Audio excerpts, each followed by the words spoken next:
It is now my distinct pleasure to bring to the podium the leader, the president and CEO of the Aurora Regional Chamber of Commerce and the 2014 Illinois CEO of the Year. Please welcome Mr. Joseph Henny. Thank you, Clayton. Thank you, everyone. Thanks for joining us this afternoon. I'd like to, I know we were scrolling the sponsors on the screen behind me during lunch, but I would like to acknowledge them one more time.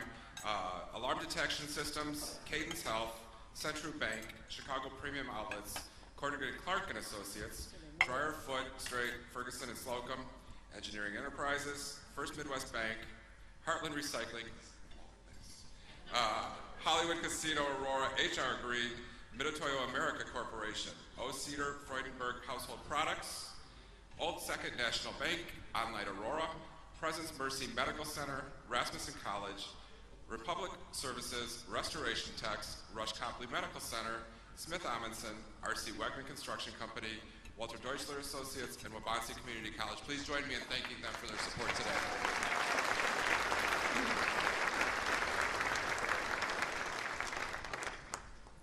We have a number of elected officials with us today, so what I'm going to ask is I will call the names, if they will all stand, and once we've gotten through that, then we can give them all a round of applause and thank them for their service. Joining us today representing Congressman Bill Foster of the Illinois 14th Congressional District is Carol Cheney. We have Brian Marchese from representing Illinois Comptroller Leslie Munger's office. Christine Hannon representing State Senator Linda Holmes. Retired State Representative Tom Cross. Lillian Perry representing State Representative Linda Chappell-Lavia. Sally Erickson and John Albaran representing State Representative Stephanie Kifowit. From the Kane County Board, we have Chairman Chris Lawson and Board Member Teresa Barrero. From DuPage County Board, we have Jim Healy and Tonya Curry. Representing the City of Aurora, we have the Mayor, Tom Weisner. He did show up for the speech. It's good. And we have City Council members Tina Bowman, Wani Garza, Ted Masiakos, Bill Donnell, Whitey Peters, Mike Seville, Shakita Hart-Burns, Rick Mervine, Edward Bugg, Lynn Johnson, Richard Irvin, and Bob O'Connor. Other municipal leaders we have with us are the Village of North Aurora President Dale Berman, Montgomery President Matt Broley, Hinckley President Jim Roderick, Oswego President Brian LeClaire, and with us a little bit before we started, and that was the Naperville Mayor-elect Steve Chirico. From Aurora Township, we have Supervisor Bill Ketching and Trustee Dolores Hicks, Naperville Township Supervisor Rachel Osira and Assessor Warren Dixon. We have Wabansie Community College Trustees Jim Michaels and Jim Pilmer. Representing our school districts, from 204 we have Dr. Sullivan. From East Aurora 131, we have board members Kirsten Strand, President Ray Hall, and Dr. Pop. And from West Aurora 129, we have Robert Gonzalez, Board President Neil Ormond, and Dr. Craig. From the business partners in the area, we have Quad County African American Chamber President Cliff Mason, Aurora Downtown Board Chair Kim Granholm, and Aurora Hispanic Chamber President Karina Garcia. From the Metropolitan Mayor's Caucus, Executive Director Dave Bennett. We have Mark Peterson from the Illinois Tollway Authority. We have Aurora Chamber Board members, Chair-elect Alex Pope, and Directors Linda Pilmer, Dr. Lulu Blacksmith, Rick Slocum, Ed Hunter, Julie Procia, and Jacob Bonnefeld. I'm almost done, I'm getting there.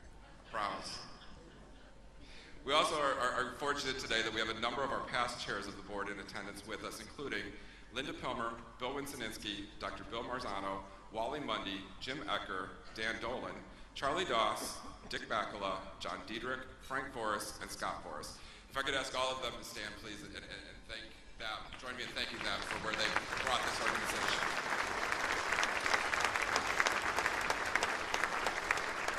Thank you all. Again, I want to thank all of our sponsors for helping us to pull off this event. I want to thank all 415 of you that are in here with us. That's all we did. We didn't let anybody else in beyond the 415, I promise. But I'd also like to introduce again the board chair-elect Alex Pope, who is going to introduce today's speaker. Thank you.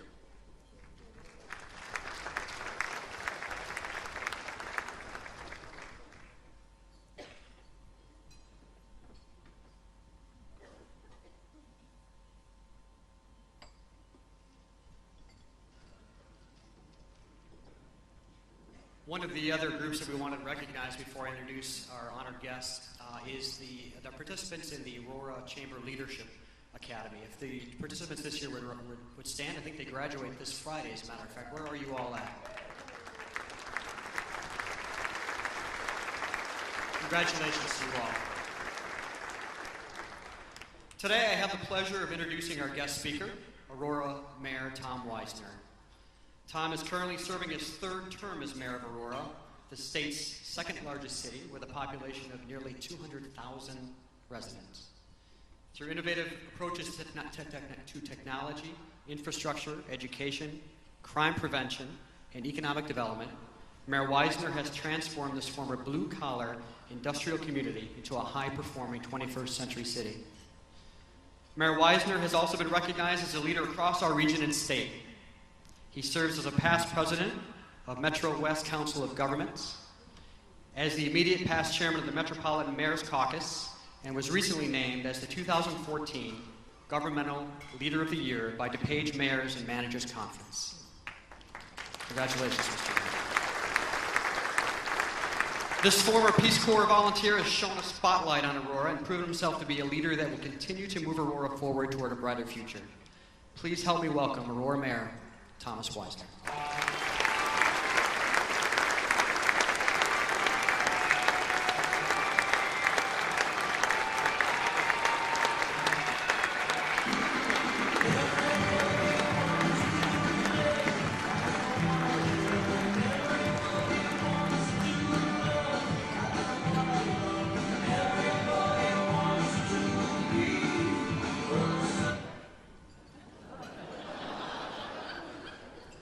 That was rather abrupt.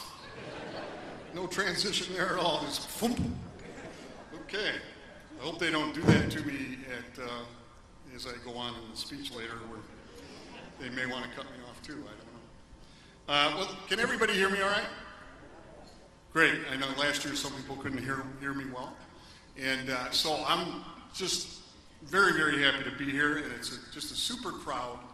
I understand that we have over 400 gluttons for punishment here today at this luncheon. And I'm referring to last year as having gone a little bit long. This year we're trying to take all the necessary precautions. So security, yeah, go ahead, full lockdown mode. Very good. And when we talk about a captive audience, we're not kidding. So. Well, I'm really pleased to be with you today, and every year at this event, I have the opportunity to update you on a number of areas of progress over the previous year, and I intend to do a bit of that today. But more importantly, I believe that the day presents the perfect opportunity to take a longer look, you might say, to see where we've been and how far we've come as a community over the last several years. In my mind, the Paramount Theater, an iconic symbol of Aurora that has survived through good times and bad, is a perfect metaphor for Aurora's progress over the last few years. Just a few years ago, the Paramount, like Aurora, was an underutilized asset, a gem perhaps, but a gem in the rough. And again, like Aurora itself, less a destination than a monument to the past. In the 2009-2010 theater season, the Paramount attracted barely 50,000 customers for the entire season. Last November and December, a single Paramount production, Mary Poppins, brought 62,000 people to downtown Aurora.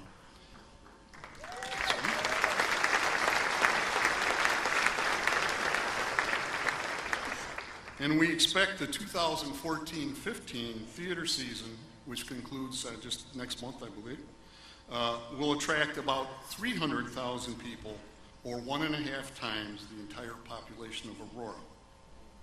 But we're not talking about Aurorans, because 80% of those 300,000 people will have come from other communities near and far to spend their time and money in Aurora. The Paramount has become a vibrant destination, and Aurora, once branded a tired, crime-ridden blue-collar city, easy for me to say, it has become a vibrant destination itself. What's the draw? Everything from the Paramount Theater to River Edge Park to our cutting-edge STEM Academy at Aurora University to our expanded and updated premium outlet mall, to Wabansi's lovely full-service downtown campus, to a revamped and transformed Blackberry Farm, to our monthly First Friday celebration of the arts, to our 4th of July fireworks on the Fox, to a microbrew or two at Two Brothers Roundhouse or Hot Vine Brewing Company. If the Paramount is a symbol of Aurora's progress, then it is only right that we acknowledge the people responsible for its transformation. Tim Rader, President and CEO, and Jim Cordy, Artistic Director, will you please stand up?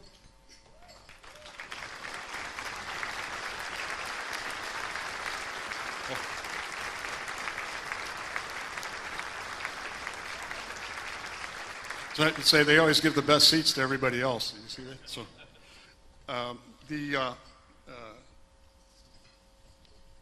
these two gentlemen have taken not only the Paramount, but locally produced theater itself. I didn't say you could sit down. You both need to stay standing.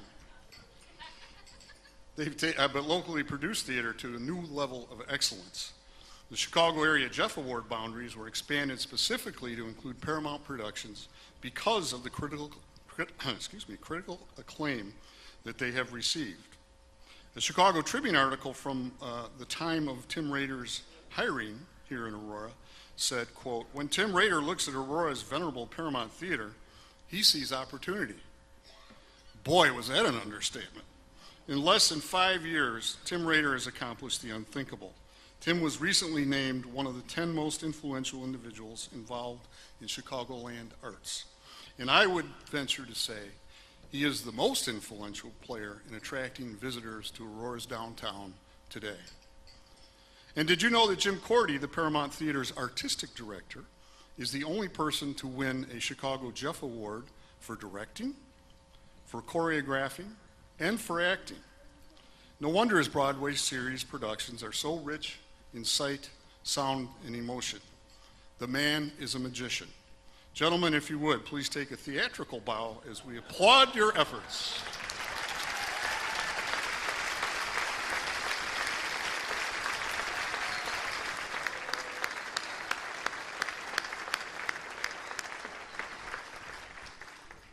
And we have a stellar lineup for Blues on the Fox 2015 coming up very soon in June. And the lineup includes the Northern Mississippi All-Stars, Trombone Shorty and Orleans Avenue, Royal Southern Brotherhood, and one of my very favorites, and a lovely lady like no other, Mavis Staples.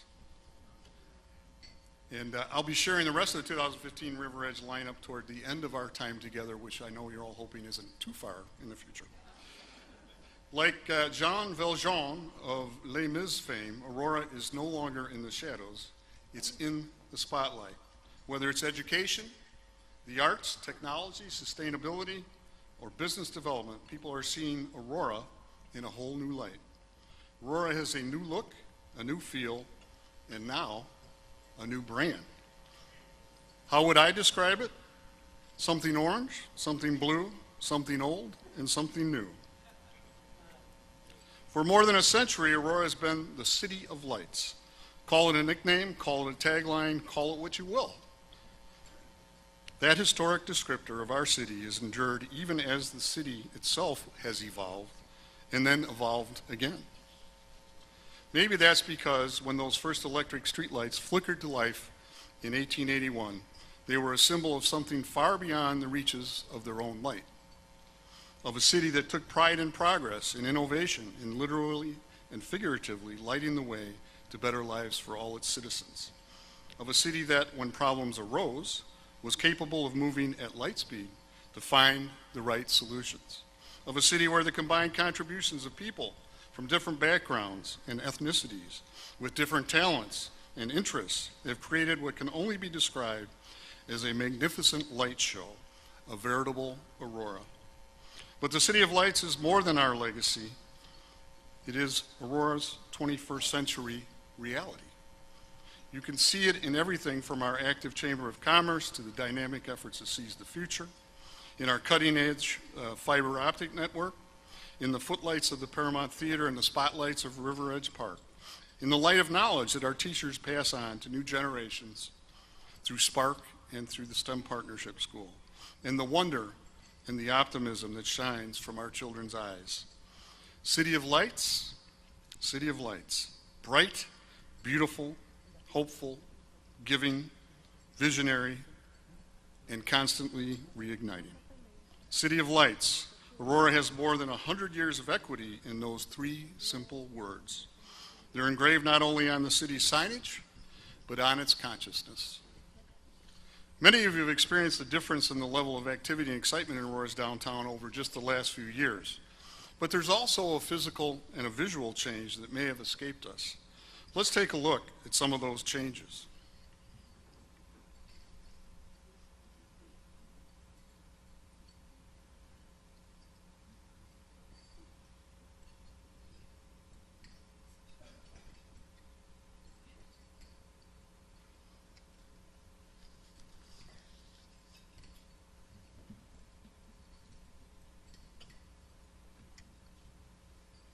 And the newest star in our downtown spotlight is the Richard and Gina Santori Aurora Public Library. The beautiful 93,000 square foot library and technology hub will open in mid-June, just 2 months from now. Let me acknowledge John Cordigan, principal of Cordigan Clark and Associates, the principal architect on the library project. John, are you here? Could we be recognized? Okay.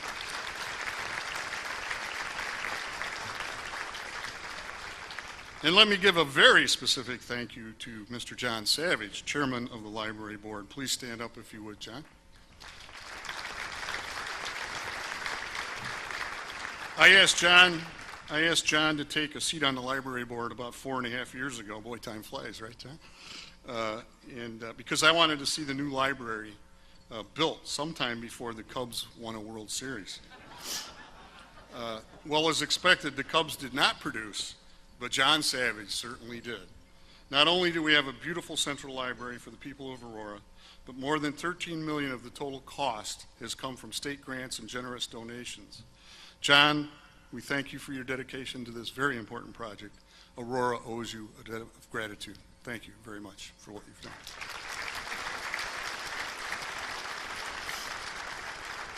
And Aurora is blessed to have a human dynamo shining the spotlight on a treasure that is important to Aurora and our downtown. Arlene Hawks has breathed new life into SciTech since she took over as director. Wisely tying SciTech to STEM education, she's propelled SciTech's preschool into the spotlight as our youngest budding scientists are introduced to the mysteries of science through playful, hands-on science experiences. She's also outdone even herself in raising funds to update SciTech's exhibits and programs, which were getting a little frayed at the edges. Arlene Hawks, human dynamo, please stand up and be recognized.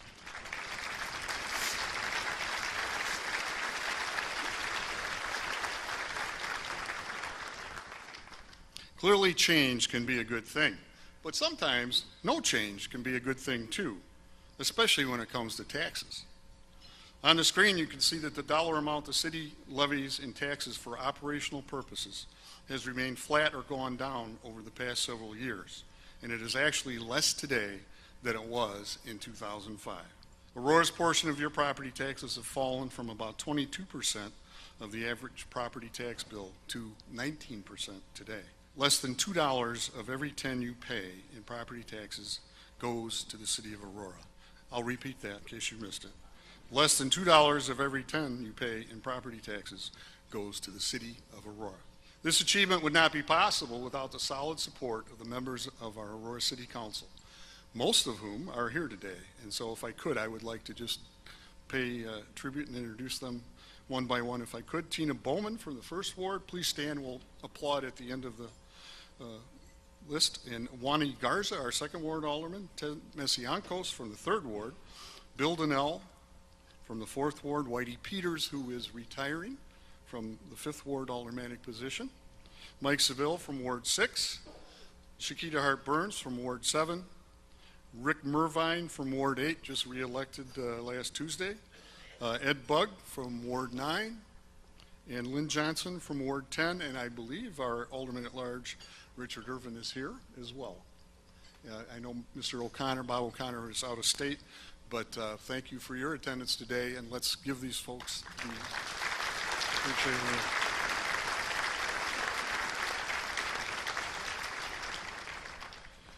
Yes, the City of Aurora runs a tight fiscal ship, and our chief navigator is named Brian Caputo.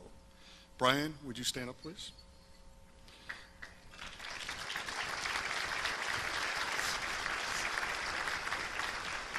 Under Brian's guidance, the City of Aurora has received the Government Finance Officers Association Distinguished Budget Presentation Award and the Certificate of Achievement for Excellence in Financial Reporting for 15 consecutive years.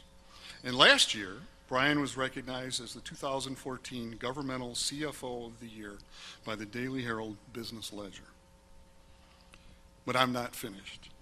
We have long suspected that in Brian Caputo, we have one of the finest CFOs in Illinois or even in America.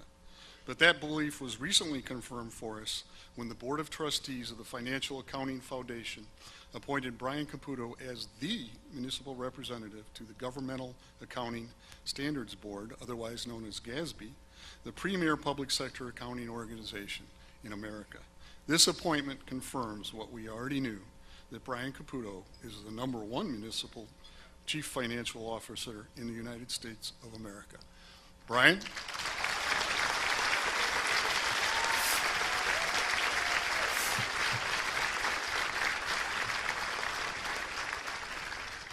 And now Brian reminds me of the fact that you don't need to be smart to be the mayor.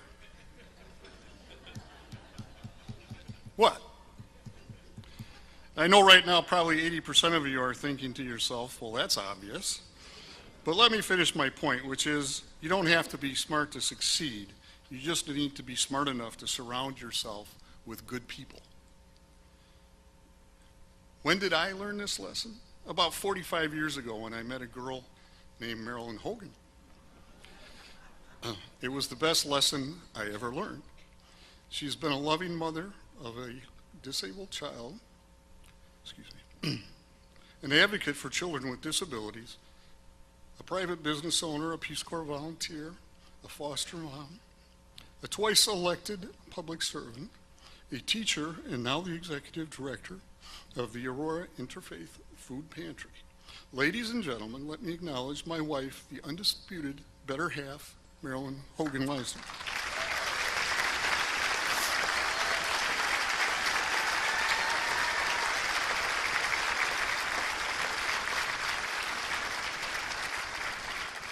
Okay, now let's talk about economic development here.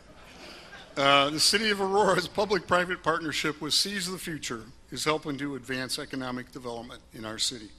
I'm pleased with the caliber of our Seize the Future board, which includes familiar local names like R.C. Wegman, as well as national and international members like Glambia Performance and CME Group, Chicago Mercantile Exchange. Whether we are talking about its active business retention program or some of the creative approaches that President and CEO David Hulsberg has utilized to make deals happen, Seize the Future is running at full tilt in our post-recession economy. In just a few months, August 2015, the new and improved premium outlets will open on Farnsworth and I-88.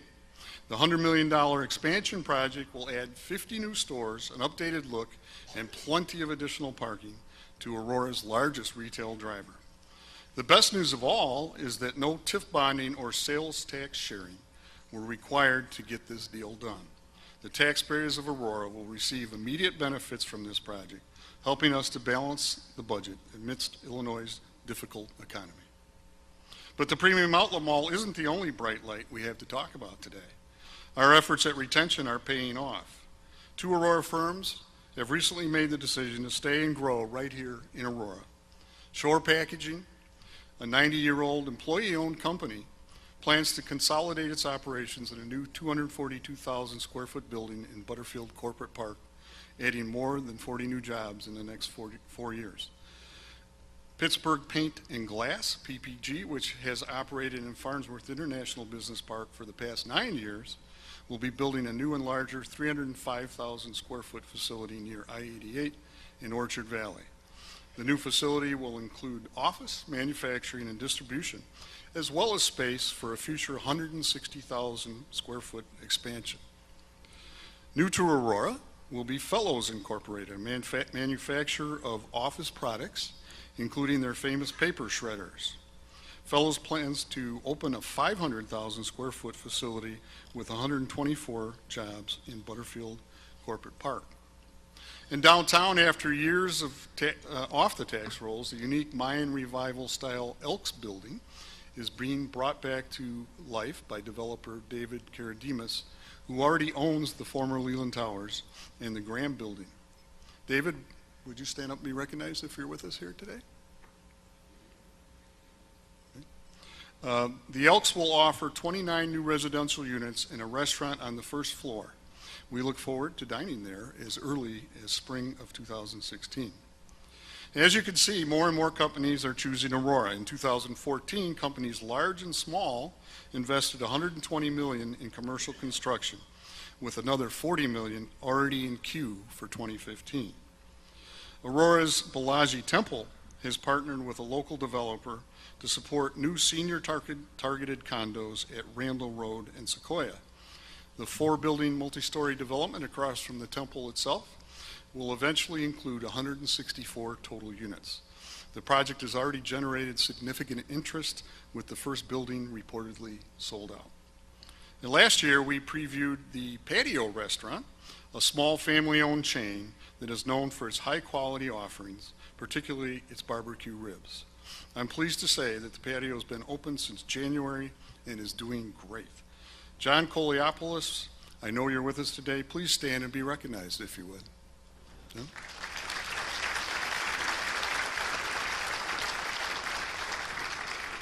John, you had me at ribs. And then you went and added ice cold beer. So great place. If you haven't been there, they're at the corner of 59 and New York Street. So check them out. And we're working to bring a restaurant to Prairie Street corridor near Prisco Foods. I just thought I'd titillate you a little bit with that. So stay tuned, stay tuned. In 2014, our building and permits department saw a 58% increase in commercial permit requests over 2013. And this year, we are already 29% ahead of last year's pace, with a 251% increase in valuation. Our building and permits division is now nationally known for its innovative practices, most recently receiving the Harvard's Ash Center's 2015 Bright Ideas in Government Award. Building and permits' major accomplishments relate to embracing the digital world and making project status and inspection results available to customers in real time. And who is the mastermind behind his innovations? Mr. John Curley, Director of Building and Permits. Would you stand up, John, and be recognized?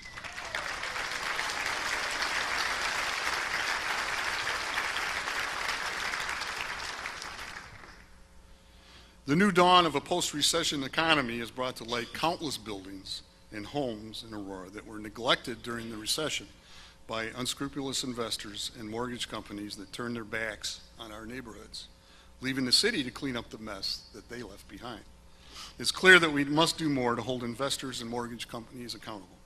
This spring, we will bring forward new legislation that strengthens the city's ability to intervene much earlier when a commercial or residential property is vacant for longer than 90 days.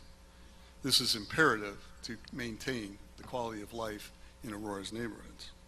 I'm also pleased to announce today that the city, with the support of the Illinois Department of Commerce and Economic Opportunity, DCEO, has expanded its River Edge zone to include several important and at-risk properties, including the old Copley Hospital and the former St. Charles Hospital.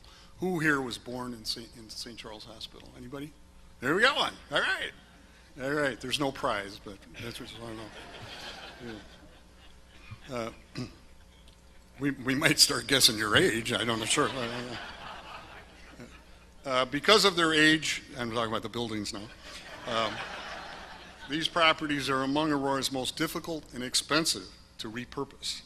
With their new River Edge Zone designation, developers are already showing interest in taking advantage of state tax incentives, giving these properties a brighter future. So much so that today I'm very pleased to announce that Vera Green Development has a purchase contract in place and a proposal pending with the state of Illinois to convert the old St. Charles Hospital on East New York Street into an independent senior living development. Using river edge zone incentives, this property would not only breathe new life into Aurora's most unique and historic buildings, it would also provide a centrally located, affordable housing option near downtown and the metro station for Aurora seniors, many of whom live on fixed incomes. Speaking of the state of Illinois, I would be remiss today if I didn't address a real concern, a very real concern, that threatens much of the progress that we've made in Aurora. Earlier this year, our new governor announced plans to reduce income tax revenues coming back to cities by 50%. This would amount to a reduction in revenues of $9.8 million to the city of Aurora. Currently, 92% of Aurora residents' hard-earned income tax dollars leave our city to fund state services. Only 8% of these dollars come back to our city to provide local services such as police protection, fire services, snow removal, roadway patching, and more. Yes, the state has serious financial issues, but transferring the problem to local governments is not a solution. It's simply spreading the disease to cities. The state needs to do what Aurora and countless other cities are forced to do each year, and that is balance its budget and live within its means.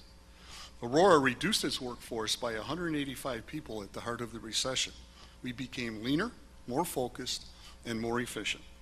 The state needs to follow our lead, not cripple our progress. And Aurora is leading the way on economic recovery. At 6.2% unemployment levels in Aurora, unemployment levels in Aurora are not only below the state average, but well below other large and demographically similar cities across the state. If you want to work, you can find a job in Aurora. But how bright is our future? We have the workforce, but will the next generation have the skills it needs to compete globally or even locally? So let's talk about education. First of all, congratulations to Dr. Craig and the hardworking parents of District 129 Westside Schools who passed a capital improvements referendum by a huge majority last Tuesday.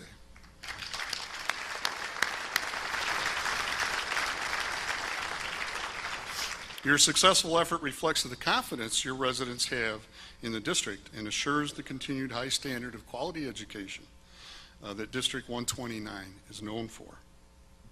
And while we're talking about school district success, let me congratulate District 204 Superintendent Karen Sullivan and Board President Lori Price for the notable test score gains they've been achieving.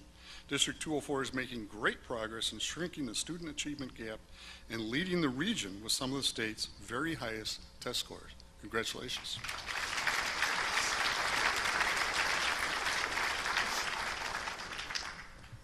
About 3 years ago, 4 school districts, 129, 131, 204, and 308, along with the United Way, the City of Aurora, came together to create Spark, Strong, Prepared, and Ready for Kindergarten. This past October, Spark and the state of Illinois were successful in attracting federal funding to be matched by the state's Birth to 5 initiative. The result is that Aurora should see another 360 preschool seats funded over the next 4 years. That is absolutely great news. In District 129, 131, 204, and One Hope United Aurora Early Learning Center will add 18 full school day sessions for at-risk 4-year-olds. Trish Rooney, Mike Meyer, please stand up and be recognized.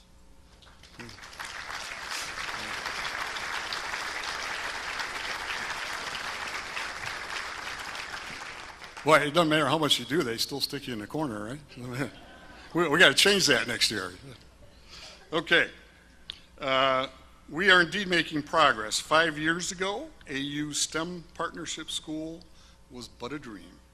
Today, we read about area school districts clamoring to join with AU Districts 129, 131, and 204 to expose their students, grades 3 through 8, to an unparalleled learning opportunity at Aurora University.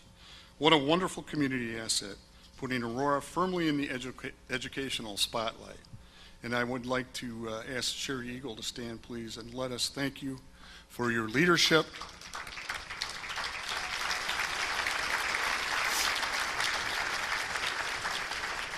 and for what I could only refer to as your unflappable persistence. Very good.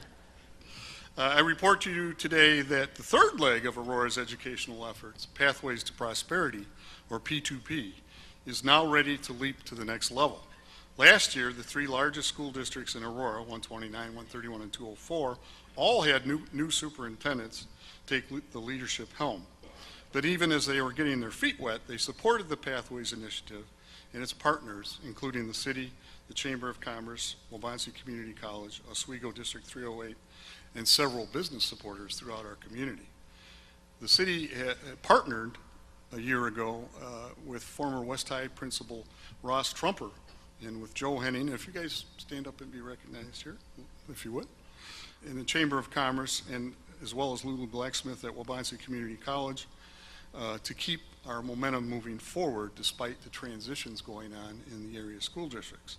Working with our education and business partners, the Pathways team was able to achieve a 25% increase in the courses available to high school students that help lead to career credentials in our three pathway fields of advanced manufacturing, health sciences, and information technology.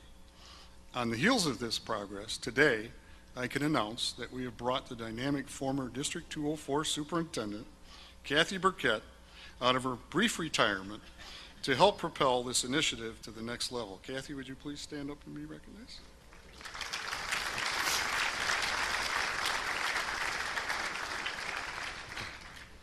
Kathy's mission will be to take a multi-district technical training center from concept to fruition over the coming months. School districts in the state's second largest city should not have to bus their students 30 to 50 minutes each way to have access to this important training. And we're thrilled to have you aboard to help us out, Kathy. Thank you. Waubonsee Community College will play a pivotal role in P2P as well, and we're lucky to have such a progressive believer in Aurora's future as Dr. Christine Sobek. Dr. Sobek?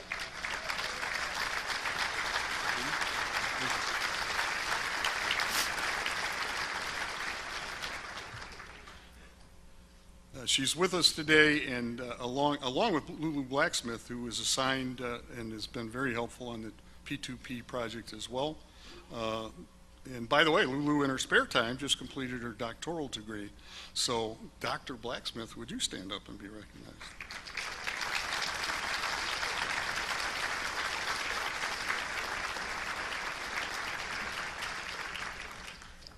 And of course, how can we talk about the educational excellence in Aurora without mentioning the Illinois Math and Science Academy? Under the new leadership of Dr. Jose Torres, IMSA continues to pursue building a state-of-the-art innovation hub designed to ignite entrepreneurial activity among students. This project was made possible with a $1 million seed gift from a very entrepreneurial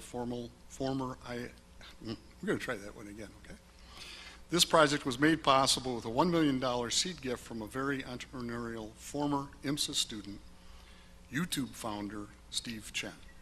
So IMSA is doing a great job in the community as well.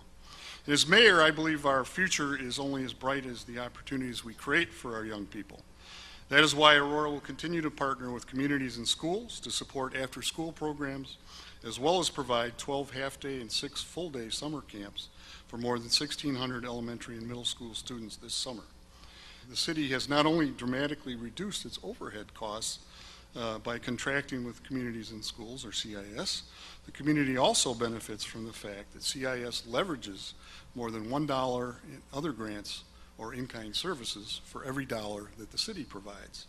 CEO Teresa Shoemaker, if you're with us today, would you stand up and be recognized? There she is.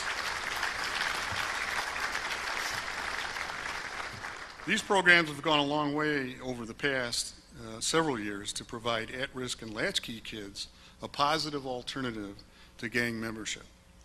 And we've gone several years with record lows in crime activity. Last year, when we experienced 8 homicides, it was a wake-up call for our community. The fact is that 8 homicides is less than 1/3 of the 26 homicides we experienced in 2002. The fact is that for a city our size, 8 homicides is less than the national average per capita. And while we would all hope and pray for no person to lose his or her life, it is important that we maintain a rational perspective on crime in our community. While 0 homicides were experienced in 2012 and 3 in 2013, while these were great accomplishments, these numbers are not realistically attainable every year. The fact is, there was less crime in Aurora in 2014 than there was the year before. Violent crime dropped by more than 7% between 2000 and 2014. The fact is, between 1994 and 2004, Aurora averaged 259 reports of shots fired or confirmed reports of shots fired and 17 murders per year on average. Compare that with the last decade, where shots fired have dropped to an average of 92 from 259 per year, and Aurora averaged only 5.5 murders annually, well below the national average. And even though we've seen an increase in shooting incidents year to date in 2015, violent crime has fallen another 4% over the same period last year. This doesn't mean that we as a community can afford complacency, not at all. And indeed, it means that we need to strengthen and reestablish neighborhood anti-crime organizations across our community. But the fact is, even though our crime levels are lower than many other communities across our nation, the battle is never won, the issue is never erased, and the effort to defeat crime can never be relaxed. I'm working as we speak to coordinate an effort with our faith-based community to redouble our efforts to reach out to our at-risk children and their parents as well, in order to keep our most vulnerable kids off of the streets and away from gang influences and aimed for success. Let me emphasize here that I believe our police department is doing an excellent job keeping our city safe.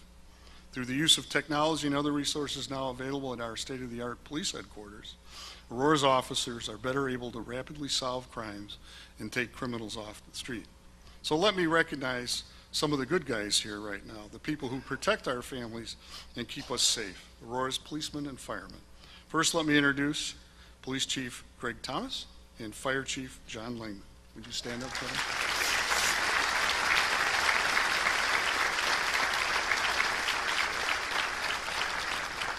You gotta stay standing there, guys.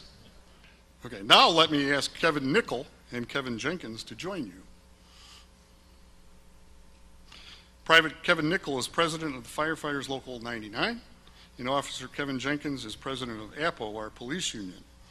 I want to recognize both our management team leaders and our union team leaders because in 2014, both of our police and fire contracts were negotiated face-to-face without the need for outside arbitrators.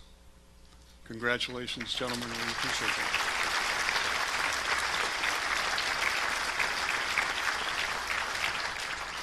It is my hope that our public safety management and union leaders have created the beginnings of a new relationship of enhanced mutual respect and understanding that will allow us to conclude future contracts without outside intervention.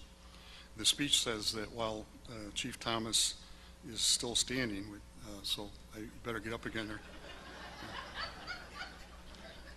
Sorry to be a bother, but let me ask his wife Julie to join him if she would. Julie, I believe our community should recognize you because you are so often at your husband's side as he attends an infinite number of community events. While your husband is a public servant, you are not, yet you're always there supporting Aurora and this community. And that, I believe, deserves recognition and sincere thanks from all of us. Thank you for that.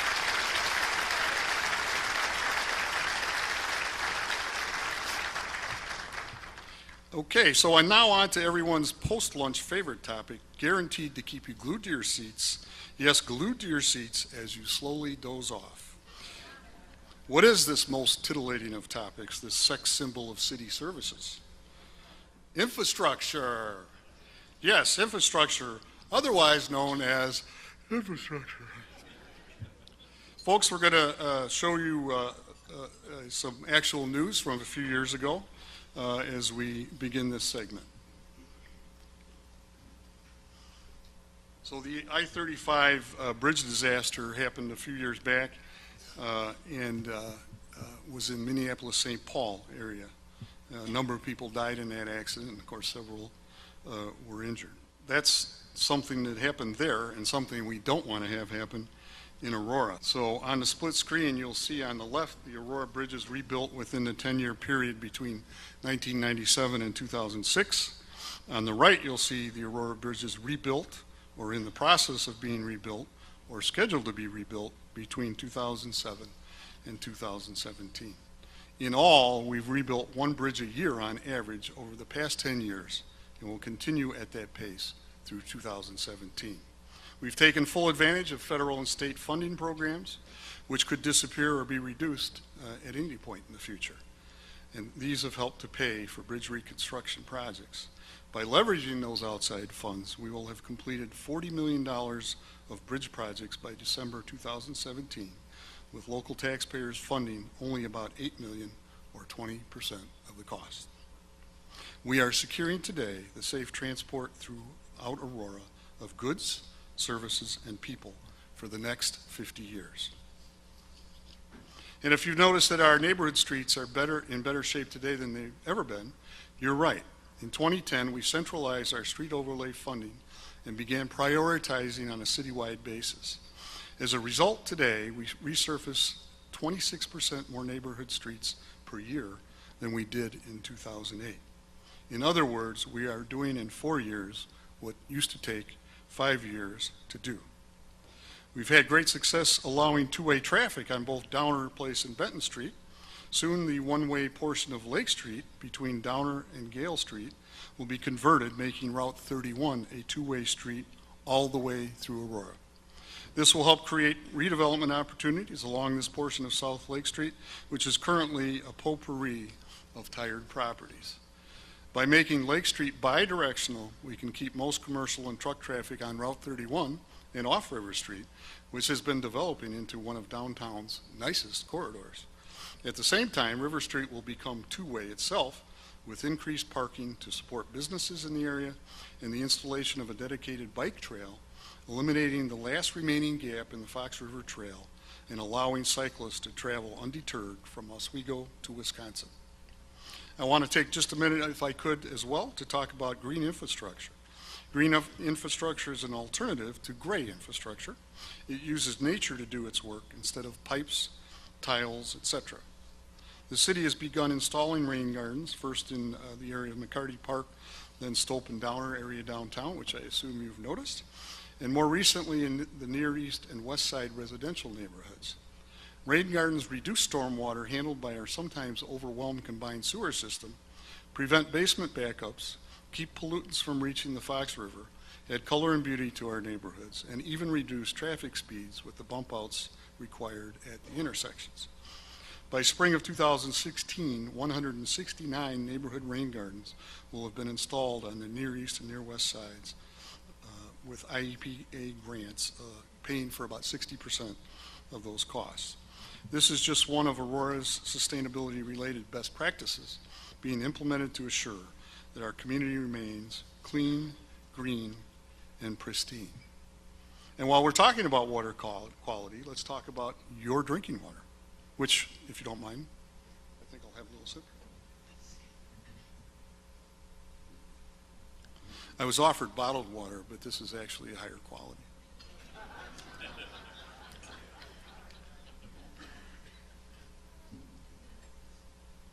Thank you. Over the past decade, Aurora has been recognized several times for having the best tasting water in the region and the state. This past year, our water treatment plant received the Partnership for Safe Water's President's Award, which recognizes only those plants that achieve the absolutely highest levels of performance. Our water treatment plant in Aurora is one of only 27 treatment plants out of 11,000 nationally to receive this recognition. Dave Schumacher, head of water production, would you stand up and be recognized for your division's commitment to excellence?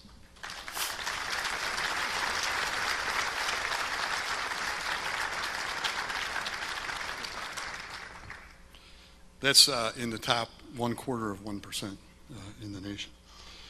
Under the leadership of Joe Toma, and Joe, would you stand up? I think you're with us today. Joe? The Veterans Advisory Commission has developed a fundraising effort to create a monument to commemorate those who died in the service of their country in Korea, Vietnam, the Gulf Wars, or more recently in Iraq or Afghanistan. This monument will stand next to existing monuments to World War I and II soldiers that are already in place in Phillips Park.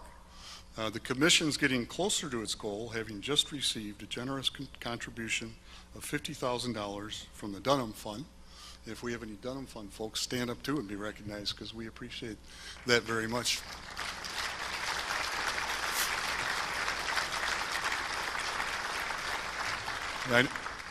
Stuart, great. I know Bob Vaughn's on vacation this week. Yeah. And the other thing I was going to say to that is, within this room is the ability to meet their goal, which is another $15,000. Is that right, Joe? 20? Okay, you drive a hard bargain. Okay. 30. Do I hear 40? But in any case, there's a very distinguished gentleman there. Remember what he looks like. If you want to make a donation on your way out, just stop and talk to Joe, because it's a great thing and we'd like to get it done. Thank you, Joe. Yep.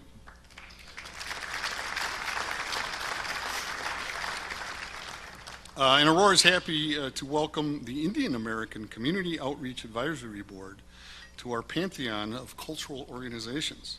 Within just weeks of its formation, the group organized a Diwali, or Festival of Lights celebration, that drew almost 4,000 people to Wabansie Valley High School. Chairman Krishna Bansal, please stand up and be recognized for being instrumental in forming this group.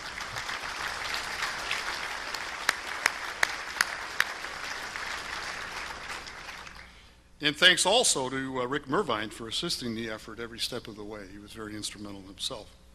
And speaking of Alderman Mervine, I'd be remiss if I didn't mention all the good work he and his fellow board members on Light Aurora have accomplished that was spotlighted on the brief video that you watched there.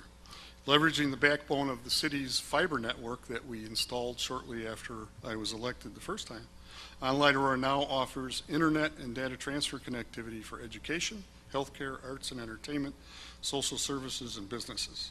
Light Aurora's connections deliver a new broadband standard of affordable network speed and reliability. Light board members are in the house, I think. Would you stand and be recognized, please?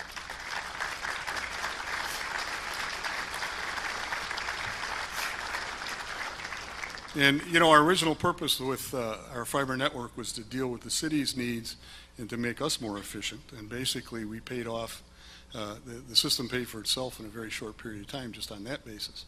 We have so much bandwidth and capacity left after that that we're now able, and we're working with a number of school districts throughout the city, hospitals, etc., making affordable bandwidth available to to those institutions, and also through an L3C working with private sector as well.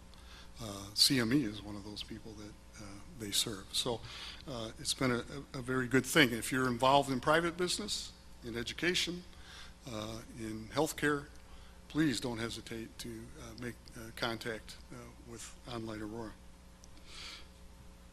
Okay, and with that, let us go back full circle to where we began with the spotlight on Aurora. I told you earlier I'd come back to the lineup for River Edge Park this summer, and that time is now, which can only mean that I'm close to the end, which I'm sure disappoints you greatly. But first, a drum roll, if you would. That's pretty sad. That's pretty sad. All right. Okay. We'll accept that. Okay.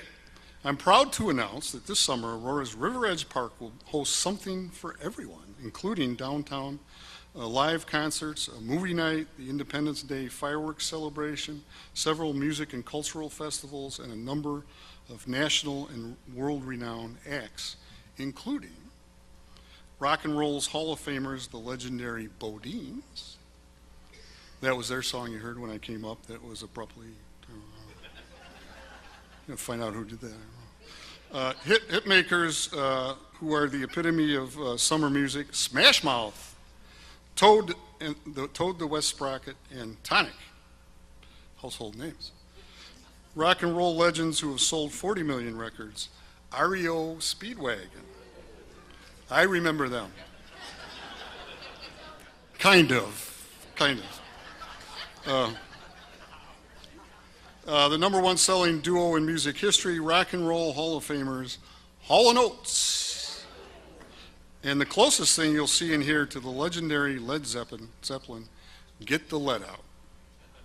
The 20-time Grammy Award nominated Earth, Wind, and Fire. And the certified platinum Grammy winner, whose album sold over 43 million copies worldwide, Meatloaf. So join us at River Edge Park this summer. I know I have a good time whenever I'm there, and I think you will too.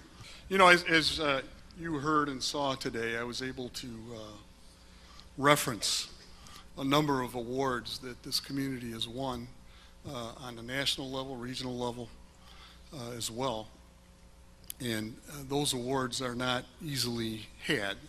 We won those awards because we have such a dedicated staff that is always working toward excellence. And that's how the city, I think, has become a leader in technology, in sustainability, water quality, so many other areas, because our staff is just hugely dedicated. So I'd like to just, if I could, just take a minute to introduce you to some of those folks. And in my office, there's Carrie Ann Ergo, our Chief Management Officer. Would you stand, please? Chuck Nelson, Assistant Chief of Staff. Is Chuck with us, I hope? Yeah. Rick Guzman, Assistant Chief of Staff.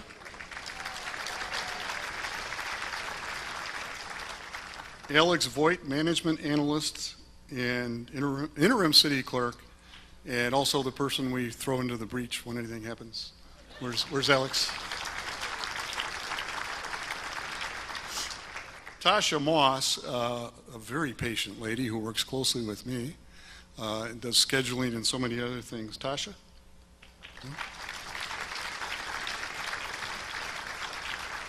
Sue Gaffino, our Executive Secretary, is she with us? No, she's back at the office taking care of business. Okay, good. I'm glad somebody's doing.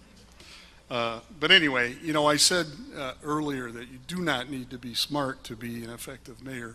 You just need to surround yourself with smart people.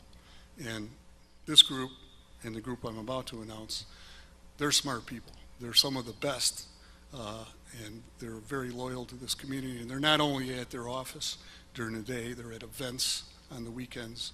They're so much a part of the community. And I'm very honored to have them working with me. So I'd like to say thank you to you guys.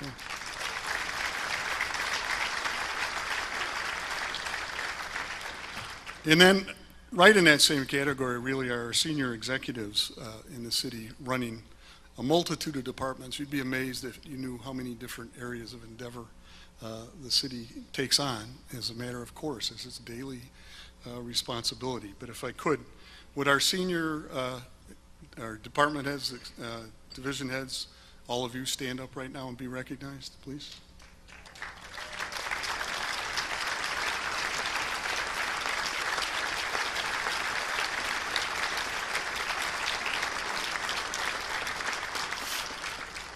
And I would be so bold as to say that Aurora has made some progress in the last few years, but I'd also be so honest as to say it's because of all these people.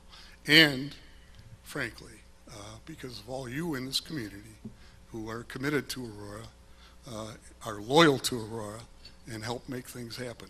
So with that, I would like to conclude my remarks and thank you sincerely for everything you do.